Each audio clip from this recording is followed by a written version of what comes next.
জানেন ভাই, এখন না টাকাই সব। টাকা থাকলে তুমি অনুষ্ঠানের প্রধান অতিথি, টাকা থাকলে তুমি গ্রামের প্রধান, ওই টাকা থাকলে তুমি সমাজের বিশিষ্ট সমাজসেবক, টাকা থাকলে তুমি জনগণের বিশ্বস্ত নেতা, টাকা থাকলে তুমি গরিবের বন্ধু, ওই টাকা থাকলে তুমি বাবা মার কাছে দায়িত্ববান ছেলে, টাকা থাকলে তুমি শ্বশুরবাড়ির সবচেয়ে আদরের জামাই, ওই টাকা থাকলে তুমি আত্মীয় স্বজনের কাছে সবচেয়ে নামি দামি মানুষ, টাকা থাকলে তুমি বন্ধুর খুবই ঘনিষ্ঠ এক বন্ধু হইতে পারবা, টাকা থাকলে তুমি বউয়ের কাছে না পৃথিবীর সেরা স্বামী, ওই টাকা থাকলে সন্তানের কাছে তুমি পৃথিবীর সেরা বাবা। যার কাছে টাকা নাই তার কাছে এই সমাজের কোনো মূল্য নাই। একটা কথা মনে রাখবেন ভাই, এই সমাজের মানুষ না এখন আর মানুষরে মানুষ মনে করে না, মনে করে টেহাই তার বাবা মা, টেহাই তার ধর্ম, টেহাই তার জাত পাত সব কিছু।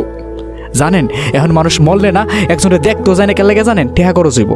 এখন একটা মানুষ মারা গেলে তার দামি কাফনও লাগাইতে চায় না মানুষ, কারণ এই সমাজে টেহাই সব। বাড়ি গাড়ি অট্টালিকা সব কিছু নির্মাণ করে কেন লেগে জানেন? শুধু টেহা আর টেহা। কিন্তু একটা কথা মাথায় আসে না, আরে ভাই মরার সময় তো সবাই একভাবেই মরি ভাই, মরার পরে তো সবাই সাড়ে দিন মানে নিজে তোমার যেমন গাইতে রাখবো আমারও গাইতে রাখবো। কই তখন তার বলেন টেহাগুলার অবস্থান স্বর্ণ দিয়ে বান্ধা নইব।